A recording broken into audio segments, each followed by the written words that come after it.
Good morning to all, this is Ritu and welcome to study more knowledge. तो आज हम देखने वाले हैं DSSB TGT हिंदी की ऑफिशियल आंसर की, जो एग्ज़ाम हुआ था आपका 5 सितंबर में मॉर्निंग शिफ्ट में।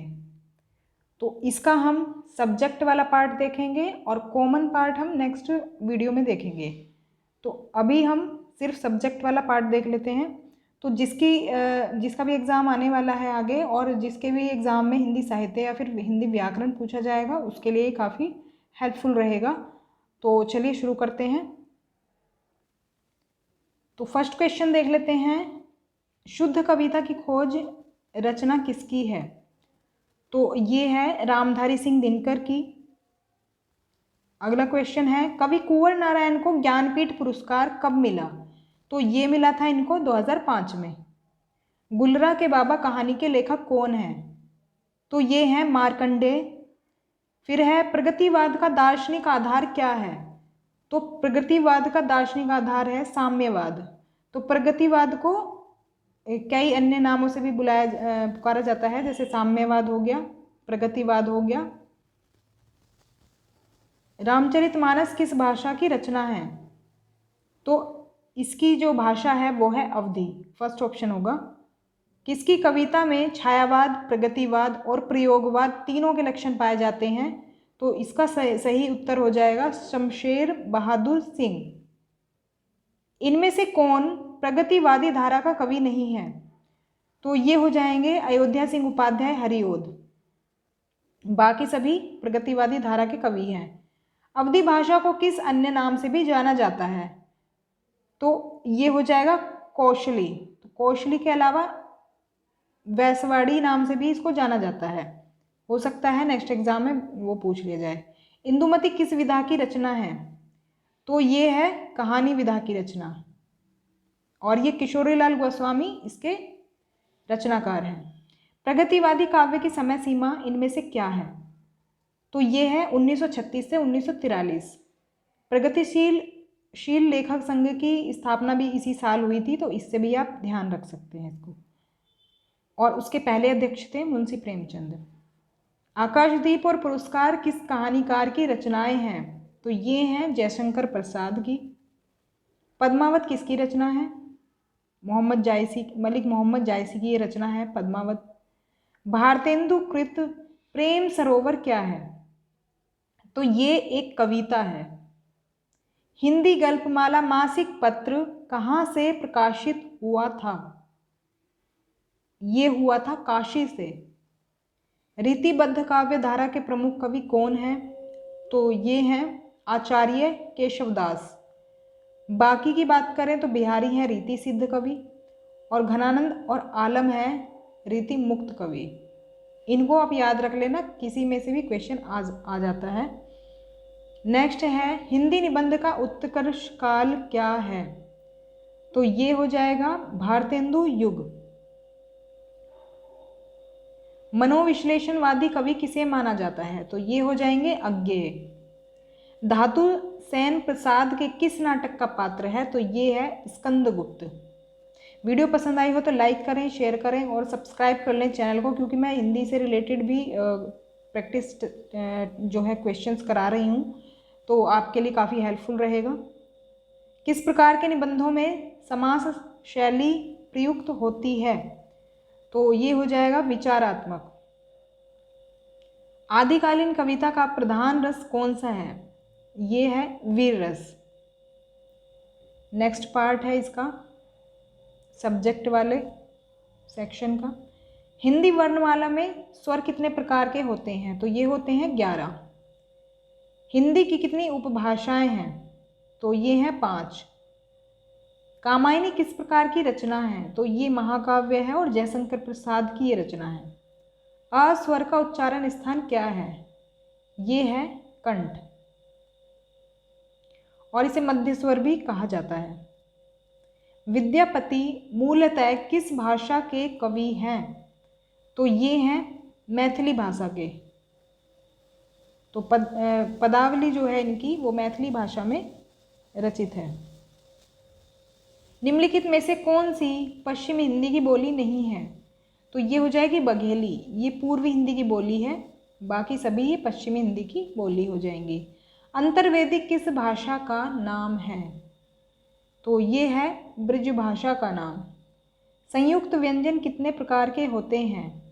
तो ये पता ही है सभी को, 4 होते हैं। कुटिल लिपि का विकास किस लिपि से हुआ है? तो ये हुआ है ब्राह्मी लिपि से। अगर आप DSSB मेल की प्रिपरेशन कर रहे हैं, मतलब TGT हिंदी मेल की प्रिपरेशन कर रहे हैं, तो आप देवनागरी लिपि और लिपि से संबंधित जितने भी क्वेश्चंस हैं उनको याद रख लेना, क्योंकि देवनागरी लिपि से ज़रूर क्वेश्चंस पूछे जाते हैं। 2-3 तो पूछ ही लिए जाते हैं, और इसमें तो कई सारे क्वेश्चन पूछे गए हैं लिपि से ही। तो लिपि में कई सारी लिपि के बारे में पूछ लिया है इसमें, तो लिपि ज़रूर याद कर लेंगे।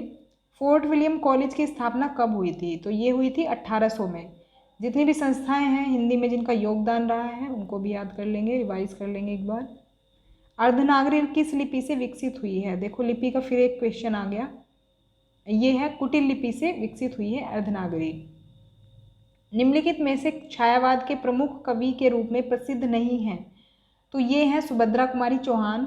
बाकी सभी छायावाद के प्रमुख कवि हैं, और इसमें एक और है पंत और शामिल हैं इनमें 4 मुख्य कवियों में। निम्नलिखित में से किस वर्ण के उच्चारण में जिह्वा दांतों का स्पर्श करती है?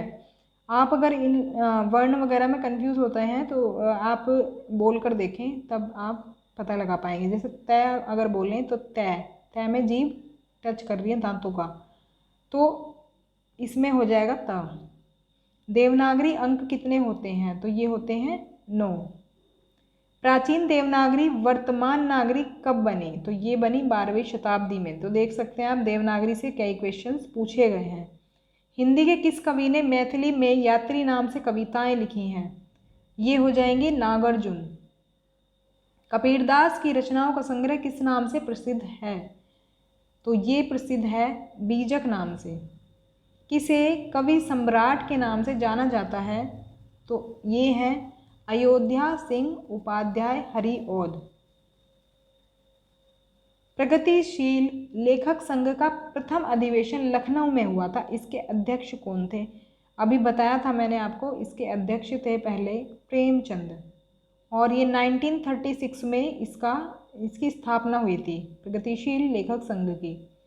वे स्वर जिनके उच्चारण में मूल स्वरों की सहायता लेनी पड़ती है वह कहलाते हैं?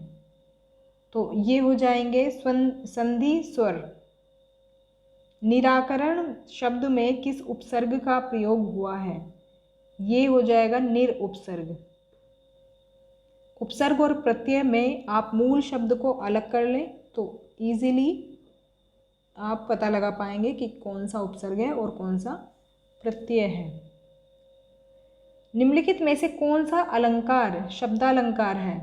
तो ये है श्लेष। शब्दालंकार वो होते हैं जिनमें शब्दों के आधार पर अर्थ निकाला जाता है और शब्द की इम्पोर्टेंस ज़्यादा रहती है। आप शब्द किस सर्वनाम का बोध कराता है? तो ये हो जाएगा निजवाचक सर्वनाम। निजवाचक सर्वनाम। डाकिया शब्द का बहुवचन बताइए। तो ये हो जाएगा डाकिए।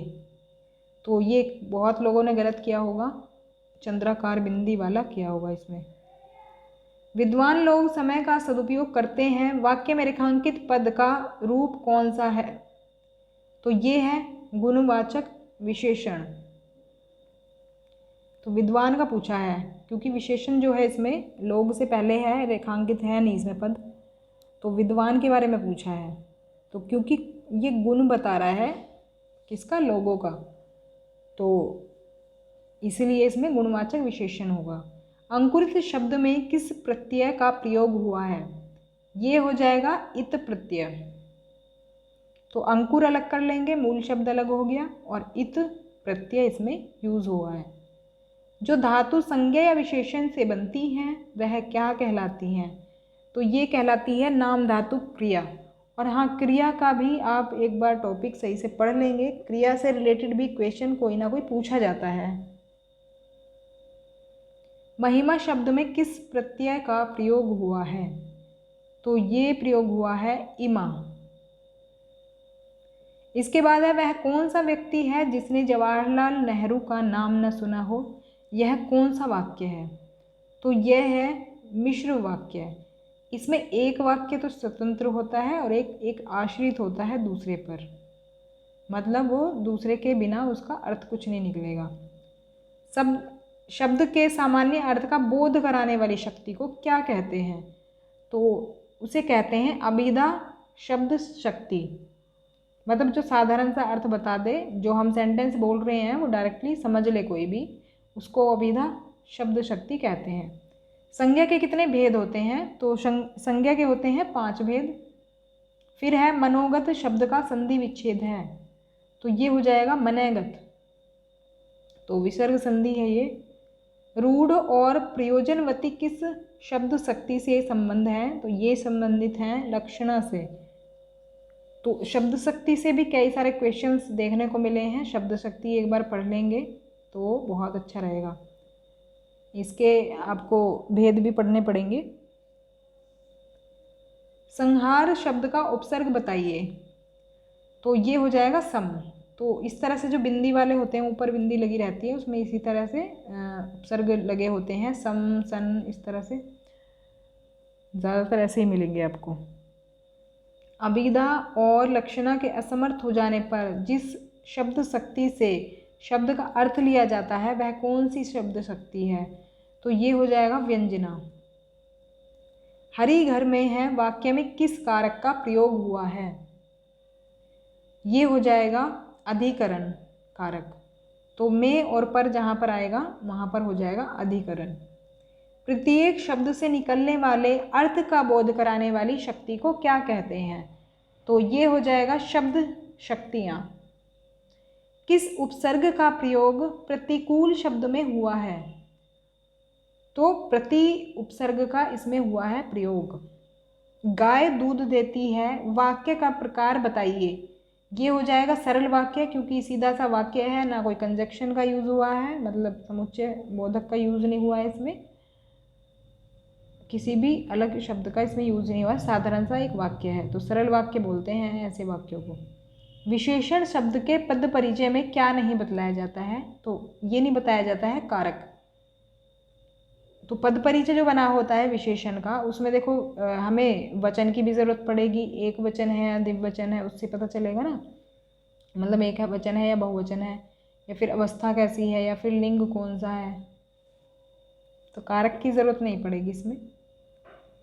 धरती ने खिलाए हैं ज्वलंत लाल लाल पंक्ति में प्रयुक्त अलंकार पहचाने। तो इसमें हो जाएगा पुनरुक्ति प्रकाश अलंकार, क्योंकि इसमें शब्द का 2 बार यूज़ हुआ है, एक शब्द का 2 बार यूज़ हुआ है। एक होता है यमक अलंकार आप कहेंगे, उसमें भी 2 शब्दों का यूज़ होता है, लेकिन उसमें क्या होता है, उसमें अर्थ अलग अलग होते हैं, तो अंतर ये है दोनों में। डोगरी भाषा भारत के किस राज्य क्षेत्र में बोली जाती है? तो ये बोली जाती है जम्मू और कश्मीर में। अंधेरे घर का चिराग का अर्थ बताइए। तो ये हो जाएगा इकलौता पुत्र। रूढ़ा और प्रयोजनवती किस शब्द शक्ति के भेद हैं? तो ये हैं लक्षणा शब्द शक्ति के। तो देखो रिपीट हो गया है ये क्वेश्चन इसमें। पत्थर पर घास जमाना का सर्वाधिक उपयुक्त अर्थ बताइए। ये हो जाएगा ना होने वाले कार्य को कर देना, क्योंकि पत्थर पर घास नहीं उगाई जा सकती, इसीलिए इस मुहावरे का प्रयोग किया जाता है। दिए गए विकल्पों में से किसे यह अधिकार है कि वह हिंदी अथवा किसी अन्य भाषा को उच्च न्यायालय की कार्रवाई की भाषा का दर्जा दे सके?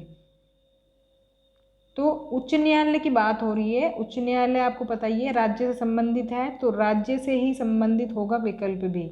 राष्ट्रपति की अनुमति से किसी राज्य का राज्यपाल ये कर सकता है। भारत के संविधान में राजभाषा अधिनियम कब पारित किया गया? तो ये पारित किया गया था 1963 में। यदि किसी व्यक्ति को उच्चतम न्यायालय में कोई जनहित याचिका लगानी हो तो याचिका किस भाषा में लिखी जानी चाहिए? तो ये है केवल अंग्रेजी में। कभी नाव गाड़ी पर कभी गाड़ी नाव पर का सर्वाधिक उपयुक्त अर्थ बताइए। तो इसका अर्थ हो जाएगा परिस्थितियां बदलती रहती हैं। भारत के संविधान के किस भाग के 4 अध्याय में राजभाषा संबंधित प्रावधान है? तो ये है 7वें भाग में। दो आंख से देखना का सर्वाधिक उपयुक्त अर्थ बताइए। तो इसका अर्थ हो जाएगा भेदभाव करना। आपने सुना होगा बड़े लोगों से कभी कभी कि वो तो दोनों बच्चों को दो आंख से देखता है, मतलब भेदभाव करता है। वर्तमान में भारतीय संविधान में कितनी राजभाषाएं हैं? तो ये हैं 22, मतलब 22। अंधे के आगे रोने का अर्थ बताइए। तो व्यर्थ प्रयत्न करना, मतलब अंधे के आगे रोना मतलब उसको दिखाई नहीं दे रहा है, रोना मतलब व्यर्थ प्रयत्न करना। निम्नलिखित में से कौन सी भाषा संविधान की 8वीं अनुसूची में वर्णित नहीं है? तो ये हो जाएगी अंग्रेजी। अंग्रेजी जो है संविधान की 8वीं अनुसूची में वर्णित नहीं है। जबरा मारे रोने न दे का सर्वाधिक उपयुक्त अर्थ बताइए। तो ये हो जाएगा ताकतवर का अत्याचार चुपचाप सहना पड़ता है। लक्षणा शब्द शक्ति के मुख्यतः कितने भेद हैं? तो ये हैं 6 भेद। अंकुश रखना का सर्वाधिक उपयुक्त अर्थ बताइए। ये हो जाएगा बंधन रखना। अंकुश लगाना किसी पर, तो बंधन रखना हो जाएगा इसका अर्थ। भारतीय संविधान में राज्य की भाषाएं किस अनुसूची में वर्णित हैं? तो ये हो जाएगा अनुसूची 8।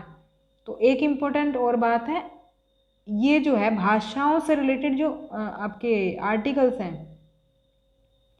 343 से लेकर 351 तक हैं, तो आप इन्हें याद कर लेना, क्योंकि इससे क्वेश्चंस कई सारे पूछे जाते हैं।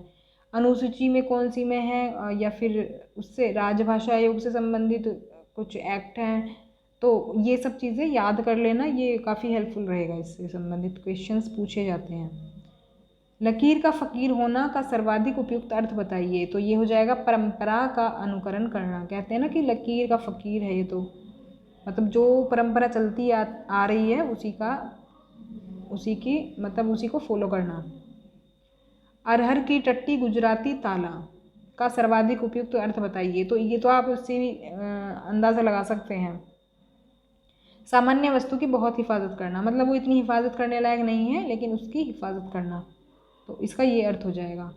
तो जो इसमें मुहावरे और जो है ना, मुहावरे लोकोक्तियाँ काफ़ी पूछी गई हैं, और इनका आंसर हम अपनी समझ के आधार पर दे सकते थे, क्योंकि मतलब सारे मुहावरे और लोकोक्तियाँ याद नहीं रहते हैं, तो इनका जो आंसर हमें देना होता है थोड़ा सा समझ के आधार पर ही देना होता है। अब इसके बाद पैसेज दिया हुआ है। डॉक्टर के अनुसार हंसी कौन सी दवा है? तो इसका आंसर हो जाएगा 4th ऑप्शन, मीठी। देखो ये 2 जगह दिया हुआ है, अब कुछ लोग इसमें कंफ्यूज भी हो सकते हैं। देखो हंसी एक शक्तिशाली दवा है, एक तो यहाँ पर दिया हुआ है, शक्तिशाली भी ऑप्शन में है, और एक दिया हुआ है एक डॉक्टर के अनुसार हंसी जीवन की मीठी दवा है। तो आंसर लेकिन कौन सा है इसका? दूसरी लाइन में है, लेकिन कुछ लोग इसे गलत कर सकते हैं कंफ्यूज होके। तो इसलिए पैसेज का जो आंसर देना, पैसेज के जो क्वेश्चंस होते हैं उनका ध्यान से आंसर करें। कष्टों और चिंताओं में भगवान ने कौन सी वस्तु दी है? तो ये हो जाएगा हंसी। इसके बाद है उदास विशेषण शब्द है, इनका भाववाचक संज्ञा बनाइए। उदास जो है विशेषण है, लेकिन इसका हमें क्या बनाना है? भाववाचक संज्ञा बनाना है। तो ये हो जाएगा उदासी। मनुष्य के पास सबसे अनमोल वस्तु क्या है? तो वो है हंसी। फिर है हंसी से क्या विशेषण बनेगा? तो ये हो जाएगा हंसमुख। कहते हैं ना वो हंसमुख व्यक्ति, तो व्यक्ति मतलब संज्ञा का यूज़ कर रहे हैं हम, और संज्ञा से पहले लगते हैं विशेषण। इस तरह से हम यूज़ करके देखें इसे सेंटेंस में या किसी पद में, तो आसानी से पहचान पाएंगे। फिर है मजदूर हिमालय की गोद से गंगा निकाल कर क्यों लाया था? तो ये हो जाएगा 2nd ऑप्शन, बंजर भूमि को हरा भरा करने के लिए। फिर है अगणित का समानार्थी शब्द क्या है? अगणित मतलब जो जिसकी गिनती ना कर सके, तो ये हो जाएगा 4th ऑप्शन, अगणनी है। मजदूर किसकी आशा नहीं करता? वह देवों की बस्ती में बसेगा, इसकी आशा नहीं करता। तो सीधे सीधे इसमें दिया हुआ है इसमें से कौन सा शब्द धरती का पर्यायवाची नहीं है? तो ये हो जाएगा दृग, बाकी सभी धरती के पर्यायवाची हैं। बंध्या धरती पर भी स्वर्णिम पुष्प खिलाए से कवि का तात्पर्य क्या है? तो ये हो जाएगा थर्ड ऑप्शन, बंजर धरती को फसलों से हरा भरा करना। अब टीचिंग मेथडोलॉजी के क्वेश्चंस हैं, 10 क्वेश्चंस आते हैं आपके सब्जेक्ट वाले पोर्शन में मेथडोलॉजी के, तो देख लेते हैं इनके भी आंसर्स। भाषा लिखने के लिए कौन सी प्रणाली है जिसमें ग्राफेम भाषा की महत्वपूर्ण बोली जाने वाली ध्वनि से मेल खाते हैं? तो पहला आंसर हो जाएगा इसमें स्वनिमिक लिपि। शोध से पता चलता है कि छात्र की वर्तनीय क्षमता सीधा अध्ययन योग्यता से संबंधित होती है, तो थर्ड ऑप्शन है इसमें करेक्ट। नागी ने ऐसी रूपरेखा का निर्माण किया जो विकलांगता को 3 अन्य विशिष्ट फिर भी परस्पर संबंधित अवधारणाओं से अलग करता है, जो निम्नलिखित में से सभी हैं सिवाय किसके? सिवाय अवसाद के सिवाय। तो बाकी सभी इसके हैं, लेकिन हमसे क्या पूछा है? सिवाय किसके। मेट्रोनिमिक क्या है? तो ये है माता के नाम पर चल रहा परिवार का नाम, तो इसको आप नाम से भी पता लगा सकते हैं। फिर है इनमें से कौन सा अभिगम का गेस्टाल्ट सिद्धांत नहीं है? ये हो जाएगा थर्ड ऑप्शन, खोलने का नियम। निम्नलिखित में से कौन सा वाक दुर्बलता का लक्षण है? ये होगा सतत बोलने में कठिनाई। वाक मतलब बोलना होता है, तो उससे भी पता लगा सकते हैं आप। इनमें से कौन सा साहित्य में नाटक का प्रकार नहीं है? तो ये होगा थर्ड ऑप्शन, रोमांस। क्योंकि अब इसमें जो है देखो, सही आंसर तक पहुंचना बहुत ही मुश्किल काम है, तो जो आपको नहीं आता वो आप छोड़ दें तो अच्छा रहेगा, नहीं तो आपके नेगेटिव मार्किंग में जो है आपके सही वाले भी कट जाएंगे। जहाँ वर्तमान और भविष्य दोनों में समान तत्व या घटक होते हैं, तो वहाँ सीखने के हस्तांतरण की कौन सी सुविधा होती है? तो ये फोर्थ ऑप्शन हो जाएगा, सकारात्मक स्थानांतरण। छात्र कार्य का उद्देश्य पूर्ण संगठित व्यवस्थित संग्रह जो विशिष्ट क्षेत्रों में छात्र के प्रयासों, प्रगति और उपलब्धि की कहानी बताता है, उसे क्या कहा जाता है? पोर्टफोलियो कहा जाता है। फिर है भाषा कक्षा में डैश का प्रयोग करने का अर्थ है शिक्षार्थियों के लिए यथार्थवादी उद्देश्य और लक्ष्य लाना, तो इसका हो जाएगा रियलिया। तो ये थे हमारे सब्जेक्ट कंसर्न क्वेश्चंस, 100 क्वेश्चंस हमने कर लिए हैं। तो वीडियो पसंद आई हो तो लाइक करें, शेयर करें और चैनल को सब्सक्राइब कर लें, क्योंकि मैं इस पर हिंदी साहित्य के प्रैक्टिस टेस्ट करा रही हूँ और हिंदी साहित्य से रिलेटेड और भी आपके वीडियोस आएंगे। तो चैनल को सब्सक्राइब कर लें अगर आप और भी इंफॉर्मेटिव वीडियोस चाहते हैं तो। मिलते हैं नेक्स्ट वीडियो में। Thanks for watching.